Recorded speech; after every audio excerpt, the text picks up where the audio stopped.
Thank you. Appreciate that.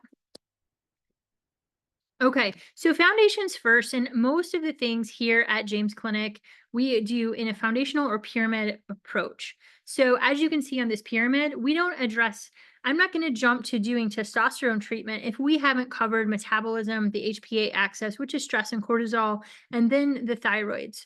So, if you start with thyroids, you basically miss your underlying cause. So, you start at the bottom of the pyramid, you build your foundation, and you work your way up. And I will mention some of the part of this is borrowed from a really nice presentation at Institute of Functional Medicine, and credit is given toward the end. So I always like to share credit with that. So here's how simple it is to make hormones in the body. And you're going to see this over and over. And as we talk about each topic, I'll kind of pull out a few things. And you do have to memorize this. There's a test at the end to leave the Zoom. I promise you'll love it. Just kidding. But it's really important to note up here that what starts this whole process is cholesterol.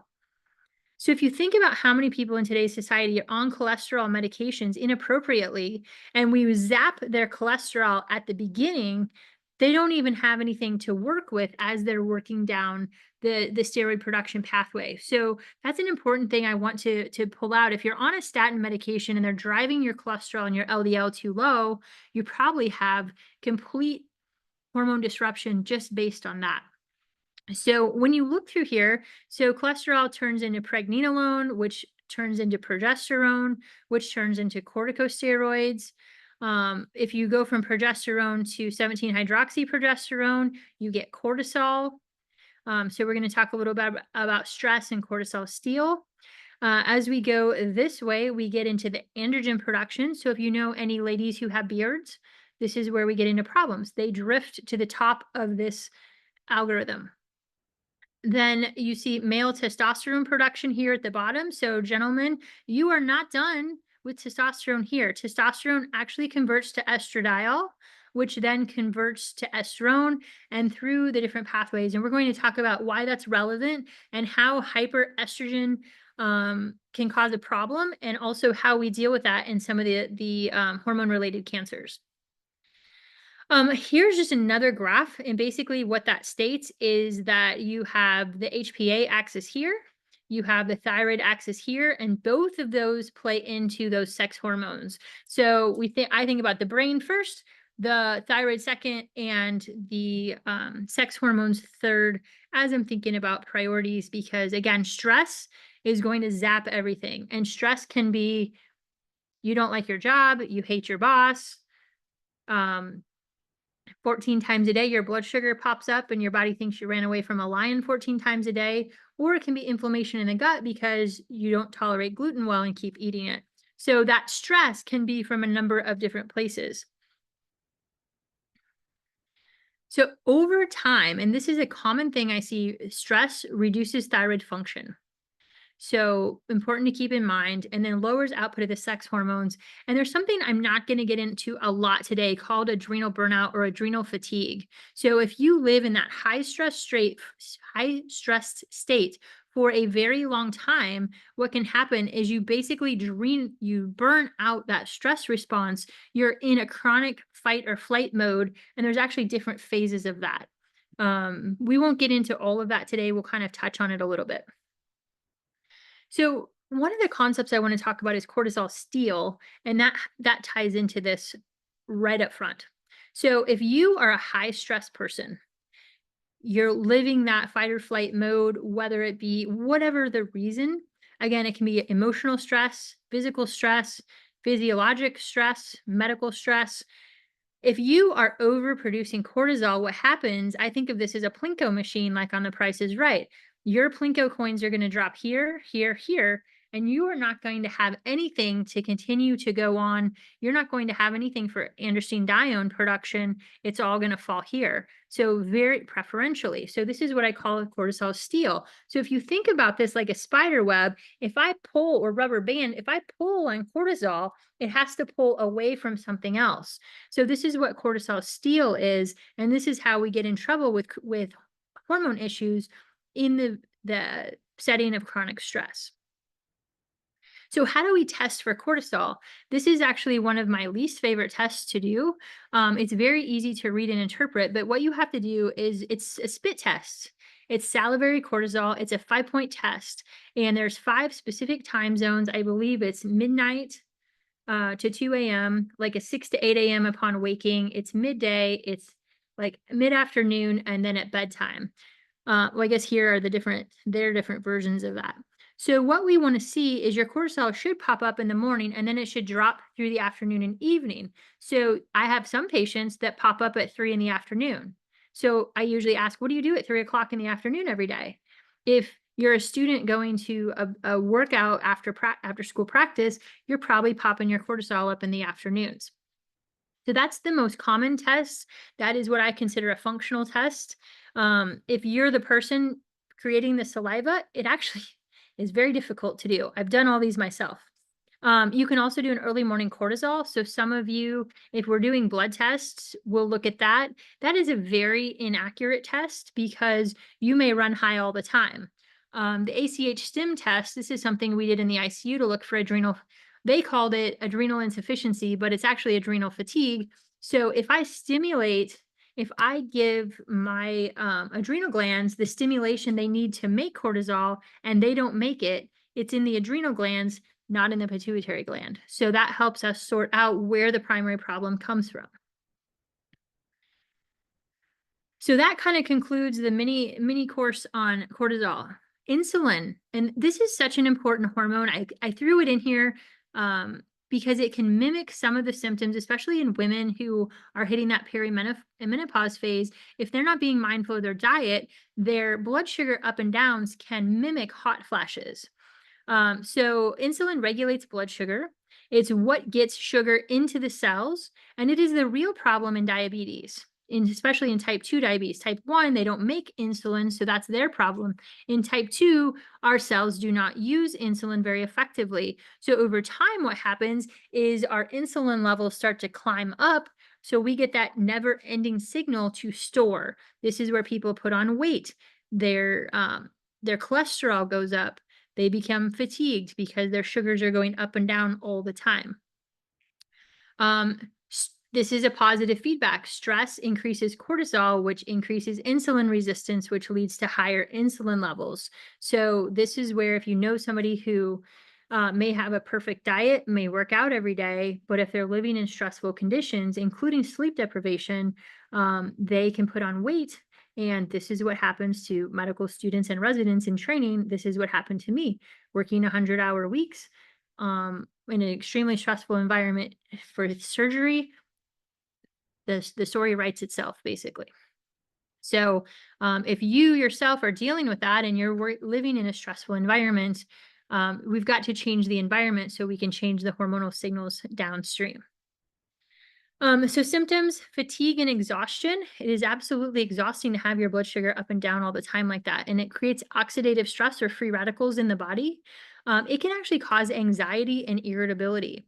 So we use a lot of continuous glucose monitors. And if your blood sugar is popping up and down, you can actually become anxious in either direction, or you can become really irritable. If you think of somebody, they made Snickers commercials based on this, how irritable people were if they didn't have their food. So insomnia or poor sleep, what we find when we put continuous glucose monitors on our patients is those things go off like a fire alarm and it wakes them up. And so my theory is that before they were doing the continuous glucose monitors, their body was probably trying to wake them up at a low level. So they were disrupting that restorative sleep. They weren't getting good rest, and then they were exhausted because that compounded the problem. Because during the day, you're eating to feed that high insulin, but then at night when you go to sleep, you don't have that constant calorie input. It drops the blood sugars down. And most of us or all of us, if we're not taking insulin from the outside, we should have proper glucagon and compensatory mechanisms to correct our glucose with time, but it does disrupt our sleep nonetheless. Of course, weight gain, high cholesterol.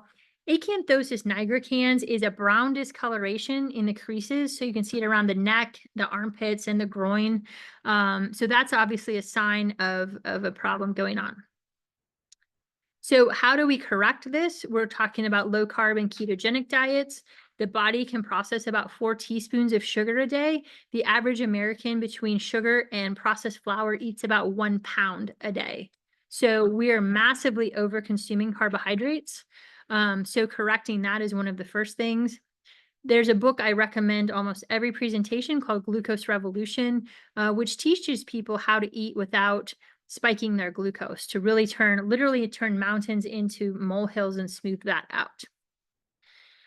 Continuous glucose monitors are one of my favorite ways to monitor patients. This is a little device that goes on the arm. It doesn't measure insulin, it measures glucose, which is kind of our surrogate for insulin. Probably our clinic and every single type 2 diabetic patient I have, I've never had one had a single fasting insulin level checked. So this is something very critical. And IGF-1 levels. Also, triglycerides in just your lipid panel is a good reflection what your blood sugar is doing. For most people, that's a reflection of glucose.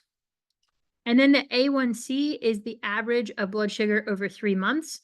Think about what it is, though. It's a hemoglobin A1C. So what it's actually looking at is how many of our little hemoglobins in our red blood cells have a glucose attached to them. So if you're anemic and you don't have a lot of hemoglobins, the number will go down.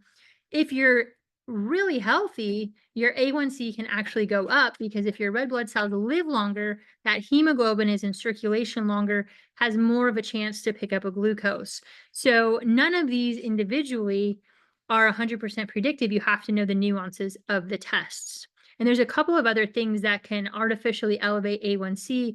I have a handful of patients who are extremely thin, extremely health conscious, eating extremely low carb diets, and their A1C won't go below 6. It's likely one of these other reasons. Now we're starting to get to the good stuff. So thyroid. The way I manage thyroid is very different than anywhere else I've seen it, and it seems to work really well. So first of all, let's talk about what the symptoms are and then how we determine who is in which category. So hypothyroidism is low functioning thyroid. So in general, I equate most of this to a car. This is a car driving too slow. So think about all the body's process, the slowdown. So hair loss, feeling cold, right? Cooling that temperature. Maybe having a goiter, slowing down the mind, slowing down the process of cholesterol metabolism, slowing down the heart rate, slowing down how we're burning fat. So weight gain, constipation, slowing down the gut, slowing down the skin turnover. So dry skin, hair is weak, nails are brittle. Slowing down turnover menstrually. So heavy periods. I've had patients who've had hypothyroidism for 20 years and coming to our clinics the first time that they've actually treated it. Some of those sore muscles and joints also equate. So one of the things, I'll just bring it up now. Your symptoms are much more important than your lab value. So if I don't know how many patients I have that are told my thyroid labs are normal. Your thyroid labs don't have anything to do with your symptoms. So when they determine lab levels, what they do is check 10,000 or 100,000 people and they make a bell curve on that. They then pick the middle. They pick standard deviations, right? So they're going to pick the mean and out. One standard deviation is what sets normal. But keep in mind that is a testing of a population, not necessarily a healthy or optimized population. And currently we know that half of those people will get cancer, half of those people will die of heart disease. So we don't necessarily want to move ourselves toward the mean of that population. So I use labs as one thing, but more importantly, I use symptoms to help guide if we need thyroid medicine and how to titrate it up. So hyperthyroid is exactly the opposite. This is too much gas pedal. So everything goes faster, nervousness, anxiousness, jittery, diarrhea, fragile, like shaking hands, sweaty skin, increased body temperature, feeling warm all the time, hair breaking off because it's fragile. Sometimes you can have an enlarged thyroid gland with this. Speeds up the heart rate, right? Exactly the opposite. And then cycle disorders. So this can be more speeding up cycles. So it can be abnormal or missing a thyroid or periods. So here's a little bit. So we have central regulation of the thyroid that comes from the pituitary gland and the thyroid gland itself. We have an autoimmune contribution, and then we have peripheral regulation. So we have to think of all of these different components. If you're my patient, you've probably seen this if you have a thyroid issue. So TSH from the brain stimulates the thyroid gland to make T4. T4 then gets activated to T3 and reverse T3. This is the gas pedal, this is the brakes.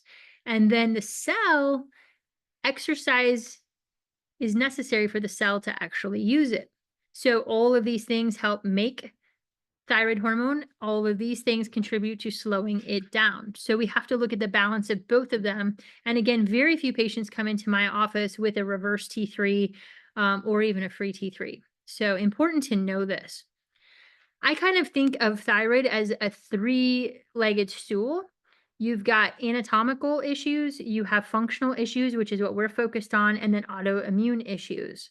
And we can sort those out for patients. The best way to evaluate thyroid is a full thyroid panel with the things here included. And then structurally, we start with an ultrasound of the thyroid. Now we get to the good stuff. So, symptoms of hormone dysregulation in women and men, there's actually a lot of overlap. Obviously, there's some things that aren't. Fatigue, irritability, heart palpitations, increasing pressure, loss of bone density, vaginal dryness, frequent urinary tract infections, breast tenderness. This can actually be both. Mood swings, low libido. Libido is actually a really important sign of being a vivacious, alive person. So when we start to lose that, that's an important symptom for us to continue, for you to be, a living being. Insomnia, sleep disruption, hot flashes, night sweats. So these are a lot of things that we can see when women start to notice changes. So where that begins, we're going to focus mostly down here. So there's three main forms of estrogen. We talk about estradiol is kind of the good guy. Estrone is kind of a bad estrogen. And then estriol, E3, this is kind of an innocuous estrogen. It's pretty safe, doesn't really cause too many problems. And in my breast cancer patients, that's going to be an option for them, even if they're hormone positive. So we do have options for everybody, regardless of their background. The three big ones we talk about, though, are estradiol, testosterone, and progesterone. So how do we evaluate these hormones? Saliva is one of the ways, and you may have seen a doctor in the past that checks through saliva. I do not use those tests. I was trained that blood work is the most reliable form of checking hormones. I do check a few patients for urinary hormone excretion. So that looks at all the metabolic pathways as testosterone and or estrogen is leaving the body, especially my patients with hormone positive breast cancers. One of my biggest pet peeves is they'll put patients on tamoxifen or anastrozole and they won't check these last two. They don't know how are they metabolizing and how are they absorbing from the gut. So stool for beta glucuronidase, that's actually an enzyme made in the gut that we reabsorb things from our stool, from our colon. So nothing, if I have a patient with breast cancer, are you constipated? And I check this level because if so, we know the contents are sitting there and they're reabsorbing a lot of the estrogens instead of pushing those through like they should be and detoxifying efficiently. So a urinary hormone panel looks at all these different intermediaries of estrogens, and it will let me, obviously these are all elevated. Most of these tests are nicely coded in red or green. So we know what's high, and then we know how to modify and help them excrete it. So here's just a peek again at that beta glucuronidase. If your beta glucuronidase is high, you're going to get a lot more estrogens and pesticides and things like that absorbed from your gut. And we can block that with a simple supplement called calcium D-glucarate to inhibit that enzyme. So there's really two or three main categories of women that we treat. The first is premenopausal. These are women who are still having regular or irregular periods, but more on the regular side of things.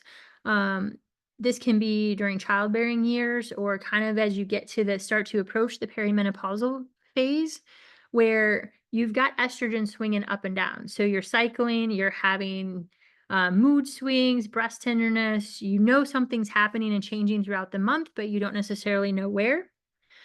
Um, Perimenopausal is the same. The periods may start spacing out, so we have more of issue to deal with, but there's still intermittent estrogen exposure from time to time. So we're not really quite ready to add estrogens. And then postmenopausal starts 1 year after the last period. We say, now you're in menopause, and we can add the estrogens at that point in time.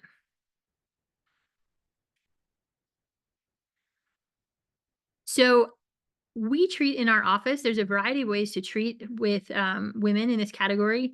We use hormone pelleting. So it's like the size of a grain of rice, a little bit bigger. And we actually do an in-office procedure where we make a small nick in the skin and we place these in the skin in the top part of the buttocks, below your belt line and above where you sit. You can also approach this with creams or injections. I'm not a fan of the creams because they can rub off. The injections are painful. Women do have a couple of other ways to do this. There's estradiol pills. I'm not a fan of those. Patches. You get about a 50% variable absorption from day to day with the patches or the creams. So that's why I don't prefer to use either of those. So in our office, for the majority of our patients, we only offer the pellets. So issues after treatment, hair loss. Patients can have what we call telogen effluvium, where the hair sheds out and new healthy hair grows in behind. Most people say their hair grows faster, maybe a little bit thicker. As that androgen kind of adjusts, they can have a little bit of acne, either on their face, on their back, chest. Sometimes people mention a little bit of swelling or fluid retention.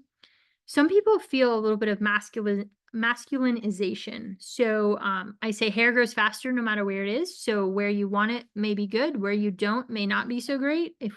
For those of us who have grays, it's not always an awesome thing to have your hair growing faster. But we do have ways to offset these if the overall net feeling benefit or improvement outweighs the risks or the side effects. We do have ways to mitigate that for our patients. So estradiol is generally added after that menopause period. If the woman has a uterus present, we have to do that. That is a must have with progesterone. You can do progesterone without estrogen. You can't do estrogen without progesterone. We want to avoid things like vaginal bleeding, endometrial hyperplasia. So we don't want to feed that endometrium with estrogen unopposed. Also, either women or men can have a little bit of breast tenderness associated with that. And if that's the case, we do a workup. So I have had women in the past after getting estrogen therapy that have bleeding. That's an ultrasound and potentially a trip to the GYN. Sometimes the estrogens feed underlying conditions and bring them to the light. So it's not always a bad thing if that happens, but we do try to avoid it if possible. So for men, as they go through menopause or andropause, it's called a bunch of different things. This used to be, we'd think, in the 40s and 50s. Now it's actually happening. This is an existential threat. Men actually have very low testosterone in their 20s and 30s in their reproducing years. This is a huge issue. This is due to an over-estrogenization, the endocrine disruptors that are out there. Atrazine, I don't know if you've heard about atrazine in the water, turns actually male frogs into female frogs. This is messing with our boys and feeding into a larger societal problem, in my opinion. But the symptoms that we see of this are low vitality or loss of motivation. So maybe someone who was previously active, a gentleman who's previously going to the gym and getting a lot done, all of a sudden is kind of dragging their feet, doesn't want to get anything done. The honey-do list piles up a little bit. They can also notice a loss of muscle mass, declining athletic performance. So not as strong as I used to be, can't lift as much. Loss of morning erections and different sexual dysfunction is part of this. I tell people that's about 10 to 15% of the benefit is really in the sexual performance area.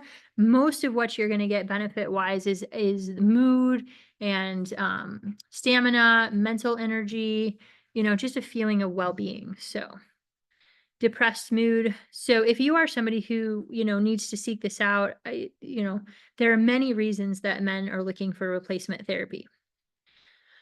So again, I'm checking this with a blood test. There is no definitive point at which you treat or don't treat. So if it's under 400 and they're having symptoms, I'll treat. If it's between 4 and 600, I will discuss, because I do try to push those levels between 900 and 1200 if we're treating. I do, first of all, we check insulin levels. I've had a gentleman with testosterone levels under 100, 200, that their insulin level was 50. And so insulin can directly suppress testosterone levels. So I like to correct the metabolic issue before we just jump in and treat with testosterone. Another caveat here is testosterone can cause some suppression of spermatogenesis. So I'm always talking to gentlemen if they're where they are with family planning, if they're planning on having more kids, or if that's even an option. There's some things we can do to mitigate the risk of them not being able to do that moving forward. I can show you a video of testosterone replacement. Again, it's pellets is my preferred approach. This is about twice a year. It lasts 5 to 6 months. It is about a 5 to 10 minute in-office procedure. Placing those under the skin in the top of the buttocks, it works pretty well. Issues after treatment. So testosterone becomes estrogen in the body. So we want to watch men and make sure that conversion from testosterone to estrogen is moving quickly, and then from estrogen moving out of the body. So male pattern baldness is because it stops between testosterone and estrogen and 5-hydroxytestosterone, and that's where you get the male pattern baldness. That's why you see some women treated with things like finasteride or saw palmetto. Also, I have a couple of men who get sore nipples or breast tenderness after pelleting because of that testosterone spikes. At least at the very beginning, they run a little high on their estrogen. Um, if you're a gentleman and you get this treatment and you're sitting on the TV watching it, you might get a little hyper emotional at TV commercials. Your Ford versus Chevy, you might get a little more upset than you normally would. So this is obviously a very unpopular side effect. I don't see it very often, but again, it is something that we can treat very easily. We can block conversion with aromatase inhibitors potentially. We're using DIM in all of our patients to make sure that testosterone is mostly free instead of bound to proteins. And so there's different things we can do there. Erythrocytosis is an increase in the hemoglobin. So we always monitor hemoglobin with testosterone therapy. If it goes up above 18, we will have them donate blood 2 or 3 times a year. Otherwise, it's not dangerous. It's not precancerous. There's a lot of people that try to tell patients it's polycythemia vera and it's a precancerous condition. It actually is not. It's a normal consequence. This is why testosterone doping is not allowed in professional sports, because it increases your hemoglobin. PSA elevation. This is, again, speaking about hormonal cancers. Prostate cancer is something in men. We do routinely monitor the PSA because sometimes the testosterone can make that fly up. If it happens, we're doing ultrasound, MRI, and urologic evaluations. And we do have caution in using any of these treatments after hormone therapy or hormonal cancers, such as prostate cancer, breast cancer, ovarian, endometrial, etc.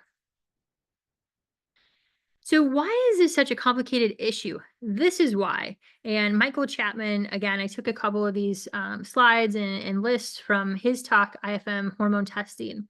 So these are all the different things that can regulate hormones and all the things that contribute to it. So insulin resistance is at the top of the list, as you can see: smoking, alcohol, phytoestrogens, inflammation.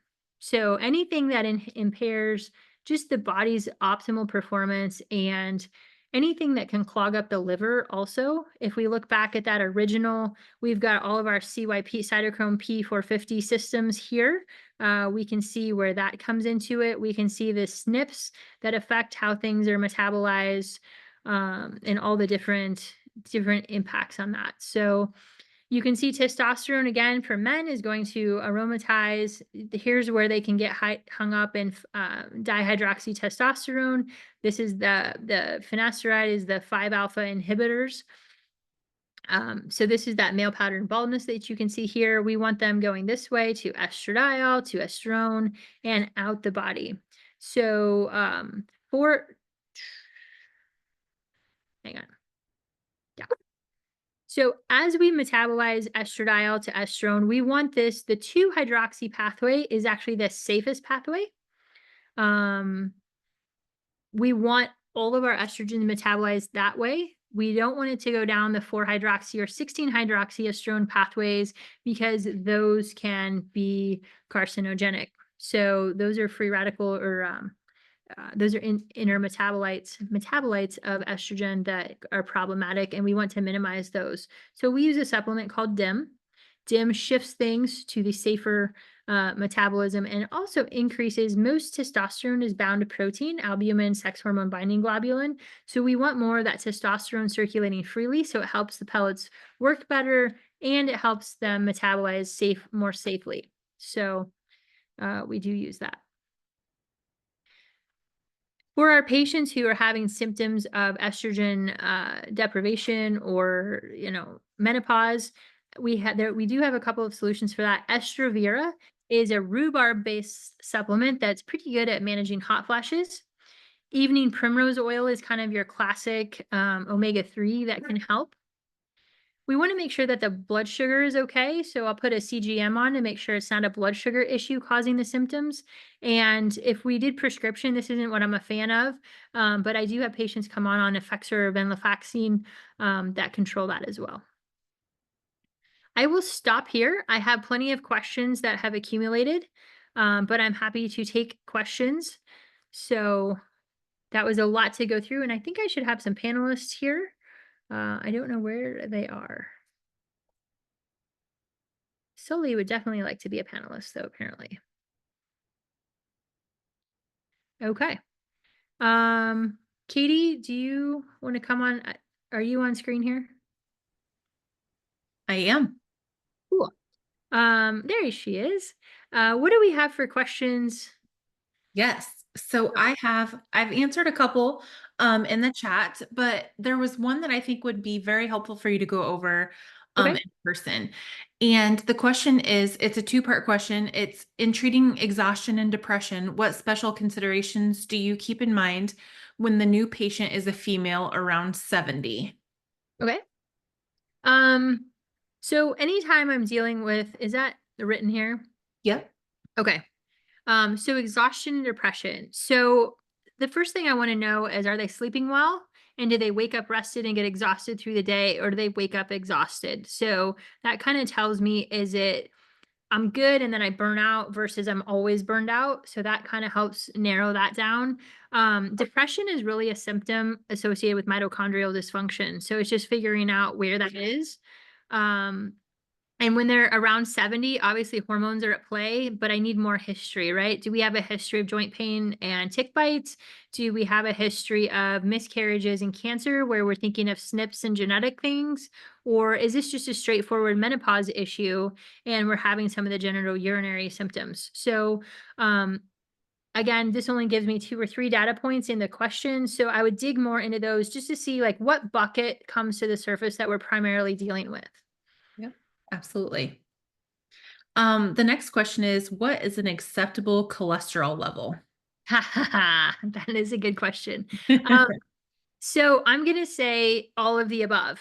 So I don't think there's an actual cholesterol level too high. I think we have to look at things like triglycerides and the LDLP, the LDL particle number, is much more predictive of cardiac risk than a total cholesterol level. There's also a cholesterol to HDL ratio. But if you look at if you dig into heart disease, which is really the main reason we care about cholesterol, is atherosclerosis, having heart attacks and strokes.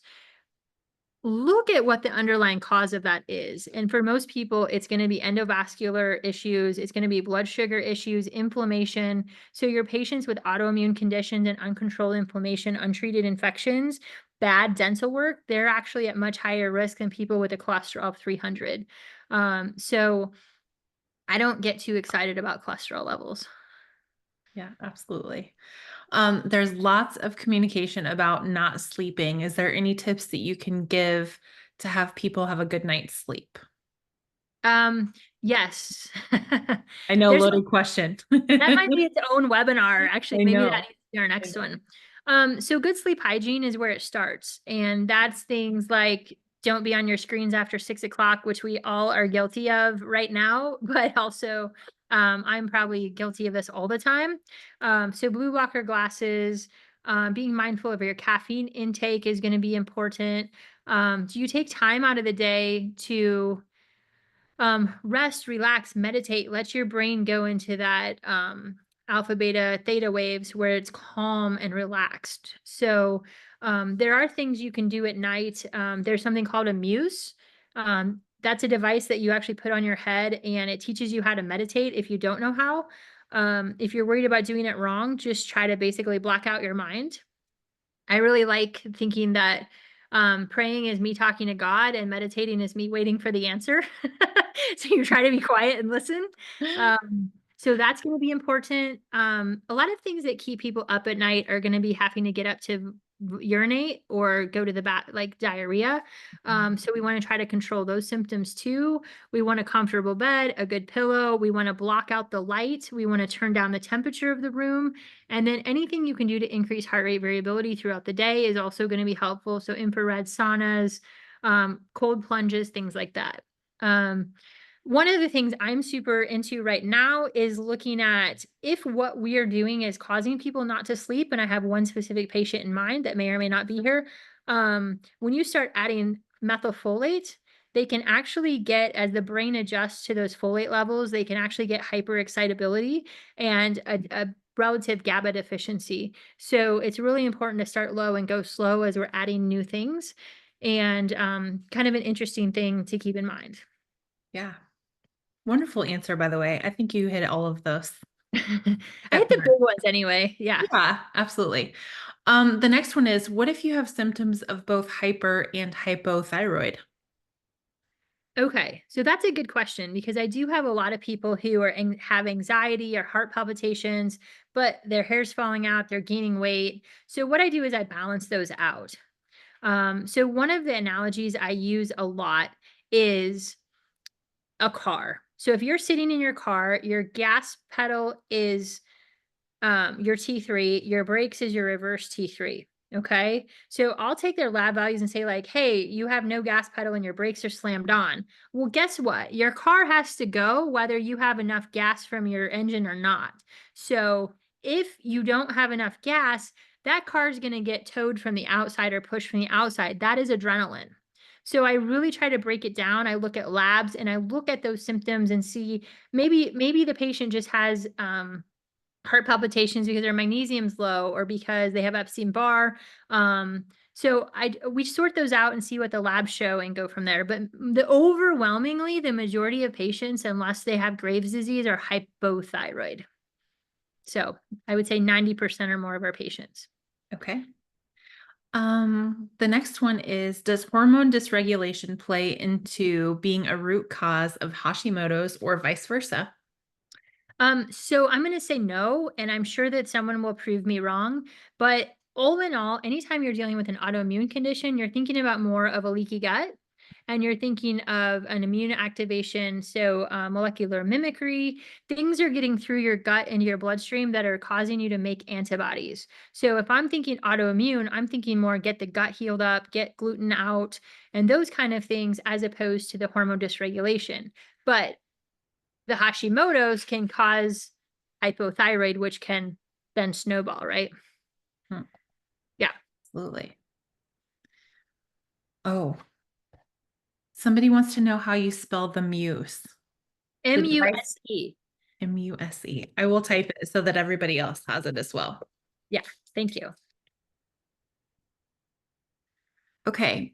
Is it possible to heal root cause of hormones and no longer need interventions down the road? This is a great question. And this is where I deviate a little bit from the functional medicine people. So if you go to somebody who purely does functional medicine and who does not prescribe, they're only going to tell you like eat well, and 15 years from now your hormones will sort themselves out. I mean, so I do bring the allopathic approach into this. because what all goes in your hormones? It's your nutrition, it's inflammation, it's how is your liver detoxifying things? Do you have enough DIM? There's so many components to it. Are you overweight where you're storing estrogen in your body and you have to detoxify? So yes, it is possible, right? That's our destination for everybody, is to not need interventions. There's some things that you can build up your levels and your body can just kind of go from there. But more so, people just want to feel better and get well. And so I want to get them, I kind of equate a lot of what we do is like, this is a crowbar to get you out of your rut. And then once you're out of your rut, you have to go get active. You got to get your diet on point. You got to put those excuses down and you run with the ball. And how far you get is up to you. So if I have somebody I start on, say they're 50 pounds overweight and we get their thyroid sorted out, we teach them how to eat right. Once they hit their goal weight, maybe they don't need those things anymore because now their body can self-regulate at the new weight, but they might need that to get to that point. So anytime I do a prescription, I consider that a short term and how can we get the patient off of it. But if you get dialed in on a thyroid medicine and you feel great and your lipids are controlled and you have lots of energy, to me, and you don't feel good without it, to me, that's an easy answer of that may be the solution. Yeah. Yeah. Is endometriosis caused by hormone dysregulation? They actually say endometriosis might be caused by leaky gut. So I think that's a way complicated issue, and I don't want to get too much into it because it is kind of its own special little thing. Um, so endometriosis is where you kind of have estrogen implants all around the body. So estrogen feeds that. I've had a patient who got a bloody, no, I haven't. I've heard about a patient who had a bloody nose every time she got her period because she had endometrial implants in her nose. So how does that happen? I don't have the answer for all of that. But again, the body can break in a million ways. That's like leaves on a tree. You have to go to the roots in the trunk and say, what can I fix at the root cause that may help that leaf grow better? And so, it's getting the diet on point, getting the nutrient levels up, making sure the liver's processing and cleaned out, making sure they're pooping efficiently. So they're detoxifying their estrogens. Yeah. Okay, we have a few more. How does Epstein-Barr correlate? So Epstein-Barr is the virus that causes mono. Epstein-Barr is a little opportunistic little jerk. So every time the immune system takes a hit, Epstein-Barr can rear its ugly head. So I almost don't have to test for that anymore because everybody I have that comes in, if they're sick for more than 6 months or a year, absolutely Epstein-Barr is part of their problem. And if they're exhausted, this may be one thing that I help to quash down just to kind of get the snowball rolling in the right direction, but not necessarily a hormone specific issue. I think it's more of an immune regulation mitochondrial issue than a specific hormone issue, but they can go together again. Okay. This says similar to another question. Do you need to continue to take hormone replacement after having a hysterectomy?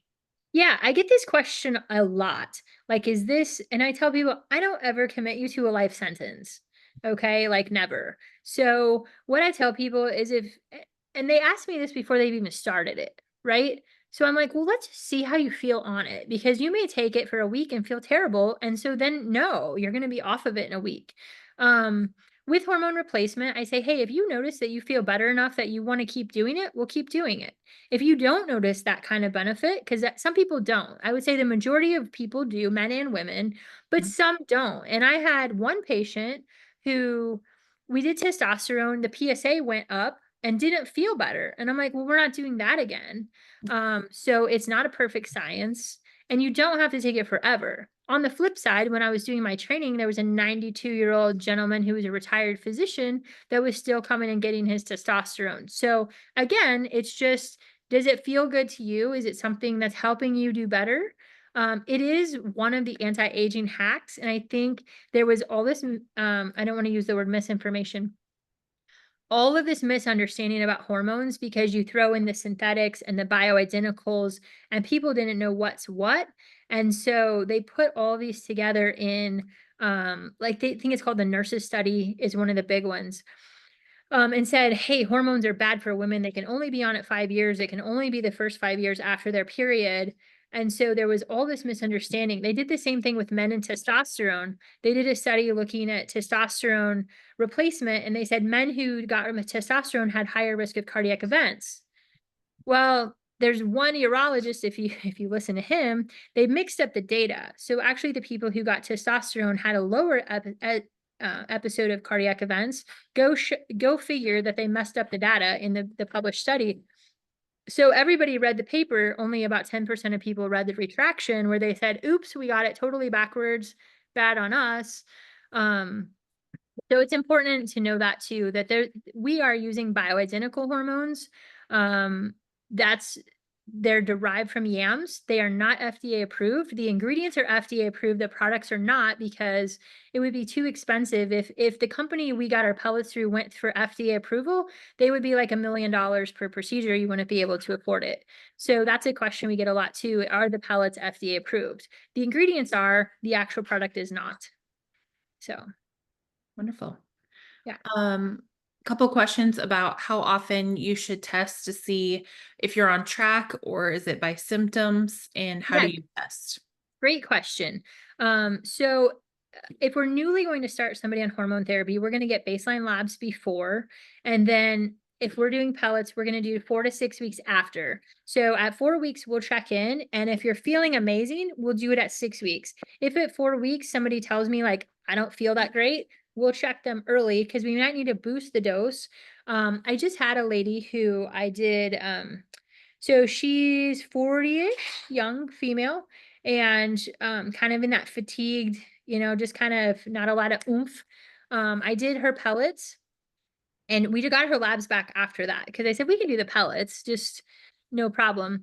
Her thyroid was in the toilet, so she didn't have the zippity doo dah as most people, because we have to get her thyroid adjusted too. So those two go together. And if you can do, you pretty much have to do thyroid, whether you do like if you do hormones, you need to do thyroid. Those all go together. So Wonderful. but then we spot check it. So we want to do labs. I do labs on my patients about every 6 to 12 months anyway, just to check in and make sure we're on track with things. But then if something goes off the rails, we'll spot check it as well, which is why we do all of these cares under our concierge plan. Because if someone's having a problem, I want them picking up the phone and calling me, not trying to call everywhere else and try to avoid a medical appointment. So we do all of this so that way all of your care, any of your issues are covered, and we can take care of it for you. A couple of the questions are about maybe more complex type cases, right? They might have more than one thing going on. Yep. Can you talk a little bit about where we start in the process Yeah. and how we bring them in, and then where we can go from there, and how sometimes it kind of corrects more things than one at one time? I can on a general, Yeah. on an overall, not specific to any one set of conditions. So we need everything going in the same direction, right? So if you're nutrient depleted, if you're constipated, if you're dehydrated, if your diet is a mess, thinking that doing hormone pellets is going to make you feel better, that's swimming upstream, and it's not going to work. Just like I said, I had a gentleman whose insulin level was 50 and his testosterone level was under 200. You know, I waited until his insulin level came down, because otherwise he's not going to feel better. And we have to address the metabolic piece of it anyway, because we are here to treat, I don't like using the cliche, the whole patient, but we're not a hormone clinic. We are an integrative medicine clinic. So if I let you go with an insulin 50 and just give you testosterone, I have not done you a service. I've done you a disservice by not truly getting the heart of the matter. And these hormone clinics, so just like I'm against gammy weight loss clinics, I'm against gammy hormone clinics too. We have a patient, he's a young man who wasn't feeling well, and he went into a hormone clinic and got his labs checked and called us and said, "Hey, I was supposed to go here to get pellets, but can I come to you guys instead? Because I saw you do that." And I told the staff, I said, "Sure, have him come in, but don't make any guarantees I'm going to do hormone pellets." Um, your friends are doing what my friends are doing, Katie. They are. I only have two of the three here, and they're still doing it. Yeah, that's okay. That's all right. So anyway, when he came in, his testosterone level was 675, where it should be exactly. And so ended up working him up, and he ended up having chronic Lyme, and we're still treating for that. So it's important to go somewhere that they can address more than one thing, because at a hormone clinic, if they don't give you hormones, you're not a customer anymore, you're out the door. I also had a friend that brought in a lab that showed a testosterone level of like 175. It also showed triglycerides of 500. The thyroid was off, the vitamin D was off, the B12 was off, and they said, well, let me give you testosterone shots, but go somewhere else and take care of the rest of it. Well, guess what? His testosterone was not the main problem. That triglyceride of 500 that went for 2 years unaddressed is the real problem and the real cardiac risk. And no one did anything. So again, they did him a disservice by not prioritizing things properly. So to answer your question, we start with the most critical things first, and the things that would be the easiest to fix have the most downstream impact, because if you can change your diet and half your symptoms go away, now it's going to be a lot more cost effective to treat the things that are left than to try to treat all of them without changing the diet. Yeah. Yeah. Okay. There's just a couple questions left. Yeah. I think a general question for a lot of people is, where do you feel like they should start? So can you talk a little bit about how Mhm. they can join the clinic and where they could start at this when they have maybe those multiple things going on? And Yeah. is it too late? And where you start is probably going to evolve between now and 6 to 12 months from now. Mhm. One of the things that my passion is learning. And so I'm always learning more things. Even if I know about stuff, if I'm not actively managing it in the clinic, I'm always trying to bring it back in. And my staff keeps me on my toes as well. Brenda is one of our key nurses here. She's been with the clinic a long time. She's constantly reading and like, hey, what about this? And let's try this. So, I'll let you talk a little bit about peptides. Um, but I'm in a cancer course with Dr. Nasha Winters right now. And you might say, well, I don't have cancer. This is a hormone talk. But guess what? Half the people on this talk are going to have cancer. So it gets down to your problem, maybe a hormone problem on this branch of the tree, but for somebody else, it's a cancer branch. And figuring out how to treat the soil and the roots is the same for everybody. So it's really going to enhance our learning, and some of the areas that I haven't maybe incorporated as much as we can. So genetic SNPs, and how does your body process and detoxify, and how can we modify those things, and heavy metals. When should we test for those? Most patients that come to my office don't have an unlimited budget just to do all the tests in the world. We have to be a little bit selective where we start, and so we want to start with the most efficient ones. Sorry, I'm talking too much today. Um, so we do have a place that we start, and we're going to even enhance our intake of questions that we're asking as you're coming through the door. As you know, we have a nurse that does intakes with us. So she goes over your medical history pretty extensively and gets your chart built out. That helps direct the conversation. So when I see patients, because if I'm seeing joint pain, fatigue, muscle aches, I'm thinking more of a tick-borne illness than something else, versus if I'm seeing weight loss, heavy periods, um, and things like that. So fatigue. Yeah. So again, I'm going to look at where can I get the most bang for the buck in this circle and start there. And then we work our way to the more expensive and more invasive things as we go. So that way, wherever you can get, wherever you're good, you can get off the wagon. Okay. We have one last question before Brenda wants to talk about peptides for a minute.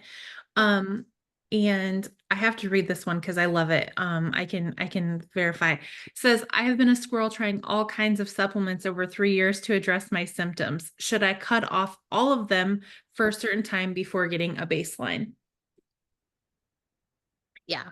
Um, maybe is the answer. If you're kind of doing it yourself and you haven't been real consistent with things, then yes. If you've consistently been taking something for 6 to 12 months, I would say just keep taking it, and that's your new baseline. um and we'll dig into it there. So um it depends what you're taking, and we can discuss that at intake. If it's something that you're kind of hit or miss with, just dump it. Brenda, do you want to talk about peptides? We do have a couple more questions coming in. I'll do my best to answer them via type if you want to talk about peptides for a minute. Absolutely. We have a my rate of peptides, but what I've done the deep dive on most recently is our weight loss peptides. But I have to say, if your hormones aren't balanced, it's not going to work. So make sure you've got the testosterone and the thyroid all checked in, and at least working on that because I can help you gauge those as you're going as well. But we have two really phenomenal peptides that we highly recommend right now. We will do some semaglutide if you're already on semaglutide, or if you're really convinced that that's your jam. We'll work with you on the semaglutide, but I am finding that tirzepatide gets the results a little bit faster, a little bit stronger, and it kicks that appetite suppression really, really well. We also have another peptide that we just introduced in our clinic called retatrutide. And that one, I don't know how much you know about GLP-1s. All of the peptides are GLP-1s, but tirzepatide is also a GIP, and retatrutide is a GLP-1, a GIP, and glucagon. That means it's hitting what you're working on from three different directions, taming down the insulin, the glucagon, and the GLPs. So the retatrutide is pretty amazing at metabolism. Like it's going to rev your metabolism. You're going to feel it without a doubt. And like I was feeling a little hot the first time I tried it. It has settled down quite a bit. And I also even noticed a little bit of a rev in my appetite, though I did not notice any significant gain weight-wise with that rev in the metabolism that increased my appetite. And I did notice that after 2 weeks, that kind of the appetite increase died back off. But I'm also mixing that with tirzepatide. So I'm doing tirzepatide, for example, on Monday, and I'm doing retatrutide on Thursday. And I'm finding that that combo really kicks the butt of that weight loss that we're trying to get a handle on. The other thing that research has shown is that it really works on the visceral fat. So if you've got a lot to lose, 50 plus pounds, it might be a really good fit for you. Other research has shown that it actually, like, for example, we have kidney patients. We don't have kidney patients specifically, but some kidney patients have actually gotten off dialysis using the retatrutide. So it's really an amazing thing. The other beautiful thing, if you don't know about peptides, is it's very natural. Our body makes peptides already. We're just not making them efficiently. And so what you're doing is really replacing that. Thank you. So if peptides is your jam, ask us about them. We don't push them a lot just because it's an added, it's another ingredient that most of the ones we have are injectables.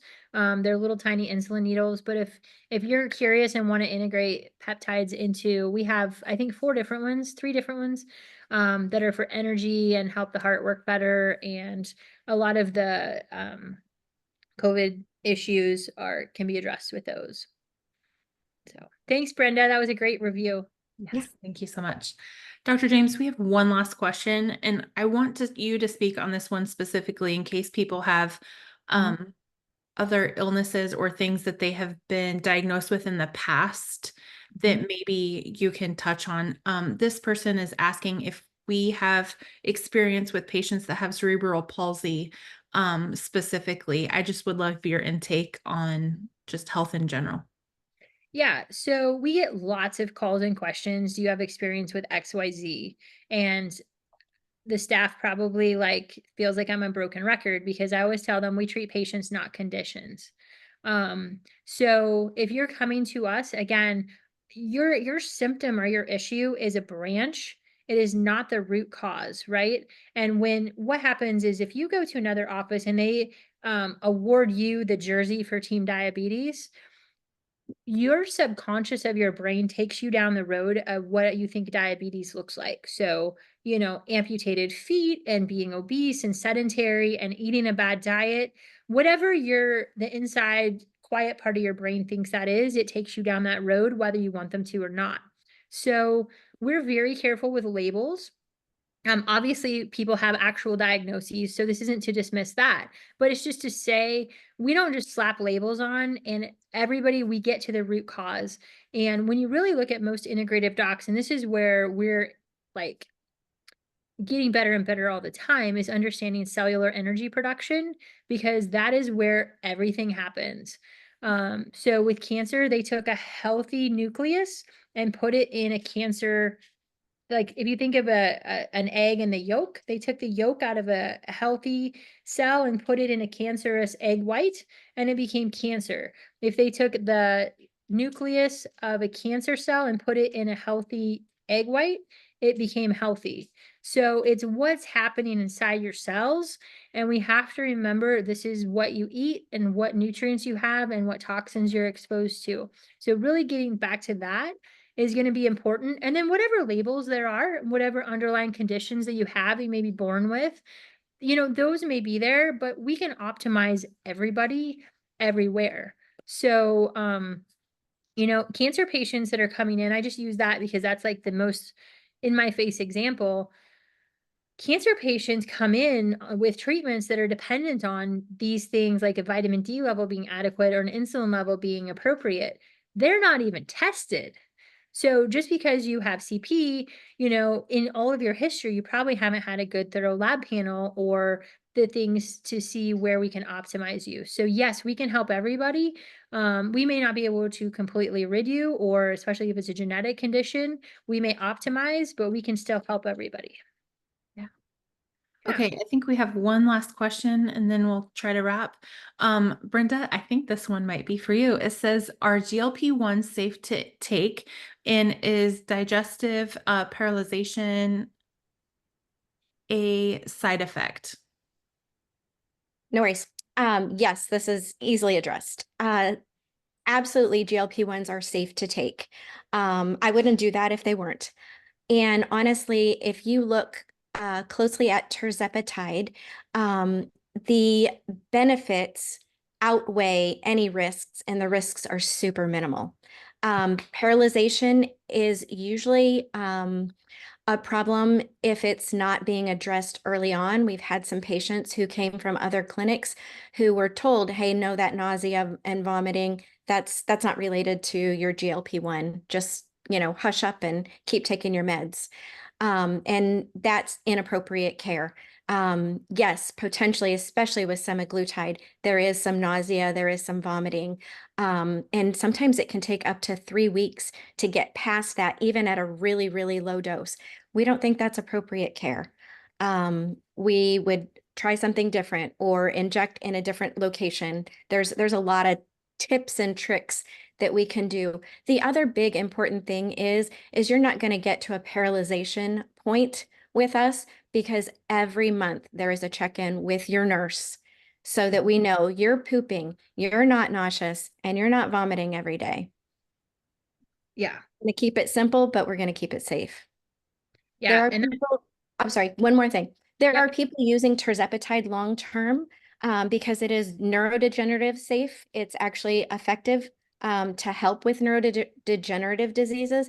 And it's also been proven to help with cardiac, build back muscle and stuff like that. So Yeah.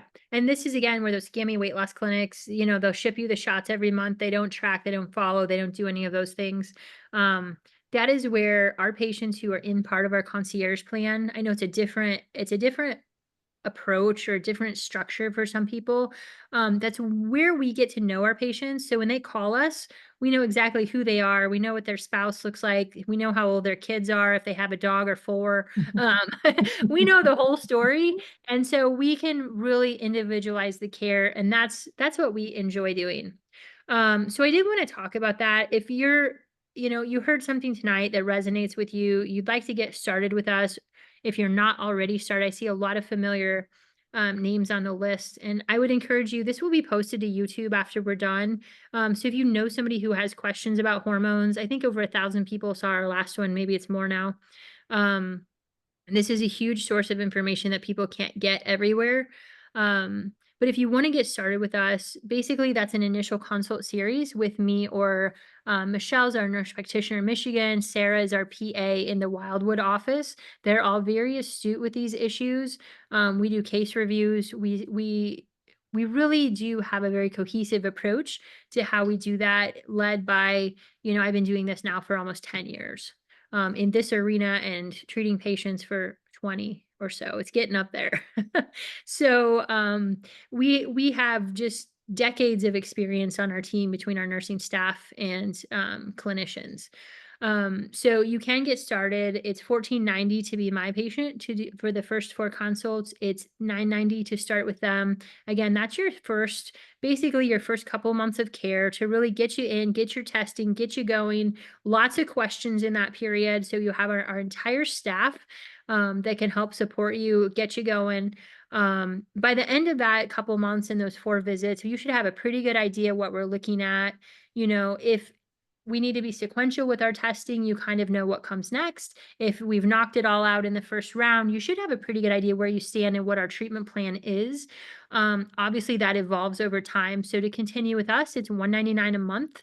And because we are concierge, my approach to that is some of that, it's not you're being seen every month, right? But we're out there working on your behalf. We're out there finding, can we get pellets cheaper? How do we do it better? How do we do it safer? How can we bring in this additional testing? So we're your one-stop shop for all of these things, and you're not sent to 13 different specialists. So we do discount our hormone pellets themselves. So for women, that procedure is $225 as opposed to over $400. For men, it's $500 instead of $800. So because you're paying us to be your advocates, we can get you these other things less expensive. And the GLP-1s is a perfect example. Manjaro brand name at the pharmacy is over $1,000 a month if you can find it. With us, we go through compounding pharmacies, so we're not feeding that big pharma beast, and it's between 200, and we're keeping patients at low doses. So I don't think we have anyone paying over 400 a month, and that's for our top dose. So we're going to save you money everywhere else.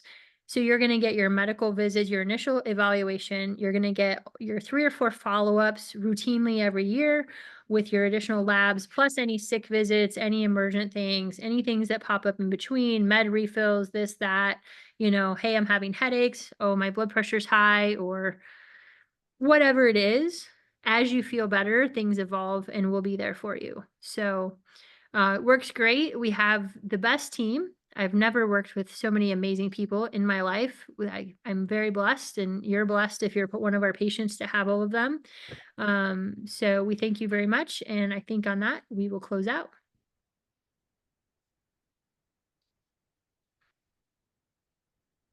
Night, y'all.